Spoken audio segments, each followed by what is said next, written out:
வணக்கம் நண்பர்களே. அன்னை பராசக்தி உலகைக் காக்கும் அன்னையாக, நோய்களைத் தீர்க்கும் மருந்தாக, பக்தர்களின் துயர்துடைக்கும் தாயாக பல திருத்தலங்களில் அருள்பாலிக்கிறாள். அப்படிப்பட்ட சக்தி வாய்ந்த ஒரு திருத்தலத்தைப் பற்றித்தான் இன்று நாம் காணப்போகிறோம். தஞ்சை மண்ணின் ஆன்மீகப் பெருமைகளில் ஒன்றான புன்னைநல்லூர் மாரியம்மன் திருக்கோவில். தஞ்சாவூரில் இருந்து சுமார் 7 கிலோமீட்டர் தொலைவில் புன்னை மரங்கள் நிறைந்த வனப்பகுதியில் சுயம்புவாகத் தோன்றி பக்தர்களுக்கு அருள்பாலிக்கும் அன்னை புன்னைநல்லூர் மாரியம்மன். புன்னைநல்லூர் என்ற பெயர் எப்படி வந்தது? இங்குள்ள அம்மனின் தனிச்சிறப்புகள் என்ன? பல நூற்றாண்டுகளின் வரலாற்றையும் தெய்வீக அற்புதங்களையும் தன்கத்தே கொண்ட இந்த ஆலயத்தின் சிறப்புகளை விரிவாக காண்போம். ஒவ்வொரு திருக்கோவிலுக்கும் ஒரு தனித்துவமான தல வரலாறு உண்டு. புன்னைநல்லூர் மாரியம்மன் ஆலயத்தின் வரலாறு தெய்வீகமும் ஆச்சரியமும் நிறைந்த ஒன்று. பல நூற்றாண்டுகளுக்கு முன்பு இந்த இடம் அடர்ந்த புன்னை மரங்கள் நிறைந்த வனப்பகுதியாக இருந்திருக்கிறது. தஞ்சையை ஆண்ட சோழ மன்னர்கள் தங்கள் தலைநகரின் 8 திசைகளிலும் காவல் தெய்வங்களை அமைத்திருந்தனர். அதன்படி தஞ்சைக்கு கிழக்கே அமையப்பெற்ற சக்தியே இந்த புன்னைநல்லூர் மாரியம்மன் என்று சோழ சம்பு எனும் நூல் குறிப்பிடுகிறது. புராணக் கதைகளின்படி புன்னைநல்லூர் பகுதியில் வேதவாசு முனிவர் தவம் செய்த இடம் இதுதான். தவத்தால் மகிழ்ந்த பராசக்தி இங்கு புன்னைமரத்தின் கீழ் தோன்றினாள் என நம்பப்படுகிறது. அதனால்தான் இக்கோவிலின் பெயர் புன்னைநல்லூர் மாரியம்மன். கிபி 1680ஆம் ஆண்டு தஞ்சையை ஆண்ட மராட்டிய மன்னர் வெங்கோஜை மகாராஜா சத்ரபதி சமீபுரம் மாரியம்மனை தரிசிக்க திருத்தல யாத்திரை மேற்கொண்டார். சமீபுரத்தில் தங்கியிருந்த போது ஒருநாள் இரவு அவரது கனவில் அன்னை மாரியம்மன் தோன்றினாள். தஞ்சாவூரில் இருந்து சுமார் 3 மைல் தொலைவில் புன்னை மரங்கள் நிறைந்த வனத்தில் நான் புற்று வடிவில் அருள்பாலிக்கிறேன். அங்கே வந்து என்னை தரிசித்து ஆலயம் அமைத்து வழிபடுங்கள் என்று கூறி அன்னை மறைந்தாள். கனவில் கண்டதை மெய்யாக்க மன்னர் வெங்கோஜை உடனடியாக தஞ்சைக்கு திரும்பி கனவில் அன்னை குறிப்பிட்ட புன்னை வனக்காட்டை தேடி புறப்பட்டார். அங்கே ஒரு சுயம்புவாக புற்று வடிவில் அன்னை மாரியம்மன் அருள்பாலிப்பதைக் கண்டார். மன்னர் வியப்படைந்தார். உடனடியாக அந்த இடத்தில் ஒரு சிறு கூரை கொட்டகை அமைத்து அம்மனை வழிபட ஏற்பாடு செய்தார். அந்த இடத்திற்கு புன்னைநல்லூர் என்று பெயரிட்டார். இதுவே புன்னைநல்லூர் மாரியம்மன் ஆலயத்தின் ஆதிநிலை என்கிறது தல வரலாறு. வெங்கோஜை மன்னருக்குப் பிறகு அவரது மகன் துளஜா ராஜா கிபி 1728 முதல் 1735 வரை தஞ்சையை ஆண்டார். ஒரு சமயம் அவரது மகளுக்கு அம்மை நோய் கடுமையாகத் தாக்கி நோய் முற்றிய நிலையில் பார்வையும் பறிபோனது. மன்னர் துளஜா மனம் வருந்தி செய்வதறியாது திகைத்தார். தன் மகளின் நிலை கண்டு வேதனைப்பட்ட மன்னர் அன்னை மாரியம்மனை மனமுருகி வேண்டினார். அன்று இரவு மன்னர் துளஜாவின் கனவில் ஒரு சிறுமி தோன்றினாள். உன் மகளுடன் என் சன்னதிக்கு வா என்று கூறினாள். கனவில் வந்த சிறுமி புன்னைநல்லூர் மாரியம்மன் தான் என்பதை உணர்ந்த மன்னர் மறுநாள் தன் மகளுடன் அம்மன் சன்னதிக்குச் சென்றார். அங்கே தீபம் ஏற்றி கண்களில் கண்ணீர் வழிய மனம் உருகி அன்னையிடம் மன்றாடினார்.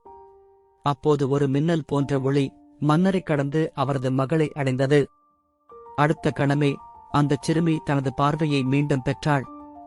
அன்னையின் கருணையைக் கண்டு மன்னர் சிலிர்த்துப் போனார். இந்த அற்புதம் நடந்த இடத்திலேயே மன்னர் துளஜா அம்மனுக்கு ஒரு சிறிய கோவிலைக் கட்டினார். இந்த நிகழ்வு புன்னைநல்லூர் மாரியம்மனின் சக்திக்கு ஒரு கண்கூடான சான்றாக இன்றும் பேசப்படுகிறது. புற்று வடிவில் இருந்த அன்னைக்கு ஒரு திருவுருவம் கொடுக்க விரும்பிய மன்னர் துளஜா ஞானி சதாசிவ பிரம்மேந்திர சுவாமிகளின் உதவியை நாடினார். சதாசிவ பிரம்மேந்திரர் தனது யோக சக்தியால் புற்று வடிவில் இருந்த அம்மனுக்கு மாரியம்மன் வடிவத்தை கொடுத்து சக்தி வாய்ந்த ஸ்ரீசக்கரத்தையும் பிரதிஷ்டை செய்தார். இத்தலத்தில் சதாசிவ பிரம்மேந்திரரின் ஜீவசமாதியும் அவரது சிலையும் உள்ளது. காலப்போக்கில் இந்த சிறிய கோவில் படிப்படியாக பெரிய ஆலயமாக உருமாறியது. தஞ்சையை ஆண்ட மராட்டிய மன்னர்கள் இக்கோவிலின் வளர்ச்சிக்கு பெரும் பங்காற்றினர். புன்னைநல்லூர் மாரியம்மன் கோவிலின் மிக முக்கியமான தனிச்சிறப்பு இங்குள்ள மூலவர் அம்மன் புற்று மண்ணால் உருவான சுயம்பு மூர்த்தியாக அருள்பாலிப்பதுதான். புற்று மண்ணால் ஆனதால் மூல்ஸ்தான அம்பாளுக்கு அபிஷேகங்கள் செய்யப்படுவதில்லை. மாறாக 5 வருடங்களுக்கு ஒருமுறை ஒரு மண்டல காலத்திற்கு 48 நாட்கள் தைலக்காப்பு மட்டுமே சாற்றப்படுகிறது. இந்த தைலக்காப்பு நடைபெறும் நாட்களில் மூலவர் அம்மனை தரிசிக்க இயலாது என்பதால் வெண்திரையில் அம்மனின் உருவம் வரையப்பட்டு அந்த திரைக்கே அர்ச்சனை ஆராதனைகள் நடைபெறும். அப்போது மூல்ஸ்தான அம்பாளுக்கு தினமும் இருவேளை சாம்பிராணி தைலம், புளுகு, அரகஜா, ஜவ்வாது ஆகியவற்றால் அபிஷேகம் நடைபெறும். இத்தலத்து அம்மனுக்கு முத்துமாரி என்ற பெயரும் உண்டு. ஒவ்வொரு வருடமும் கோடைக்காலங்களில் அம்பாளின் முகத்திலும் சிரசிலும் முத்து முத்தாக வியர்வை வியர்த்து தானாகவே தோன்றும் அற்புதம் இன்றும் நிகழ்கிறது. இதன் காரணமாகவே அன்னை முத்துமாரி என்று அழைக்கப்படுகிறாள். மேலும் அம்மனின் உஷ்ணத்தை தணிக்க கருவறையைச் சுற்றி தண்ணீர் நிரப்பப்படுகிறது. அம்மை நோயால் பாதிக்கப்பட்டவர்கள் இங்கு வந்து வழிபட்டால் நோய் நீங்கி பூரண குணமடைவது கண்கூடாக காணப்படுகிறது. அம்மன் சன்னதிக்கு அருகில் உள்ள உள்தொட்டி மற்றும் பிரகாரத்தைச் சுற்றி உள்ள வெளித்தொட்டி ஆகியவற்றில் அம்மை நோய் கண்டவர்கள் குடம் குடமாக தண்ணீர் ஊற்றி வழிபடுகின்றனர். இவ்வாறு செய்வதால் அம்பாளின் உஷ்ணம் தணிக்கப்பட்டு நோய் குணமாகும் என்பது ஐதீகம்.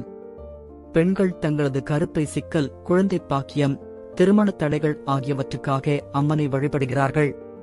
இக்கோவிலில் ஆண்டுதோறும் பல விழாக்கள் வெகு விமரிசையாக கொண்டாடப்படுகின்றன. ஆடி மாதம் முழுவதும் இங்கு பக்தர்கள் கூட்டம் அலைமோதும்.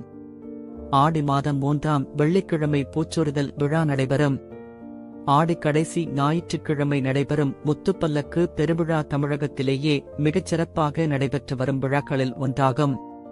புன்னைநல்லூர் உற்சவர் மாரியம்மன் பவனி வரும் முத்துப்பல்லக்கு மிக பிரம்மாண்டமானதாகும். ஆவணி மாதம் தேரோட்டம் நடைபெறும்.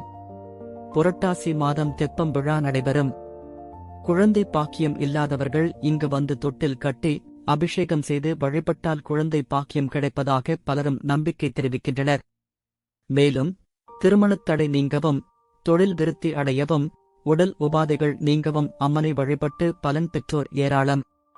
பக்தர்கள் தங்களது காணிக்கையாக உடல் உறுப்புகளின் மண் பொம்மைகளை வைத்து வழிபடுவது இத்தலத்தின் தனிச்சிறப்பு. புன்னைநல்லூர் மாரியம்மன் திருக்கோவில் என்பது வெறும் வழிபாட்டுத் தலம் மட்டுமல்ல, அது ஒரு ஆன்மீக மையம்.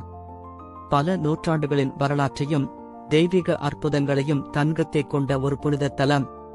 அன்னை மாரியம்மனின் கருணையும் சக்தியையும் அனுபவிக்க நீங்களும் ஒருமுறை புன்னைநல்லூர் மாரியம்மன் திருக்கோவிலுக்கு வந்து செல்ல வேண்டும். உங்கள் வாழ்வில் புன்னைநல்லூர் மாரியம்மனின் அருள் பொழியட்டும். இந்த அறிவூட்டும் பயணத்தில் எங்களுடன் இணைந்ததற்கு நன்றி. உங்கள் சொந்த விருப்பங்கள் நிறைவேறட்டும். தெய்வீக இருப்பில் அமைதியையும் உத்வேகத்தையும் நீங்கள் காணலாம். இந்த காணொளி உங்களுக்கு பயனுள்ளதாக இருக்கும் என நம்புகிறோம். இந்த வீடியோ உங்களுக்கு பிடித்திருந்தால் தயவு செய்து லைக் செய்யவும். உங்கள் கருத்துக்களையும் நீங்கள் பார்க்க விரும்பும் பிற கோவில்கள் பற்றிய தகவல்களையும் கருத்துப் பெட்டியில் தெரிவிக்கவும். நமது சேனலை சப்ஸ்கிரைப் செய்து இந்த காணொளியை உங்கள் நண்பர்கள் மற்றும் உறவினர்களுடன் பகிர்ந்து கொள்ள மறக்காதீர்கள். மீண்டும் அடுத்த ஆன்மீக பயணத்தில் சந்திப்போம். உங்கள் ஆன்மீக பயணங்கள் சிறக்கட்டும். நன்றி, வணக்கம். ஓம் சக்தி பராசக்தி.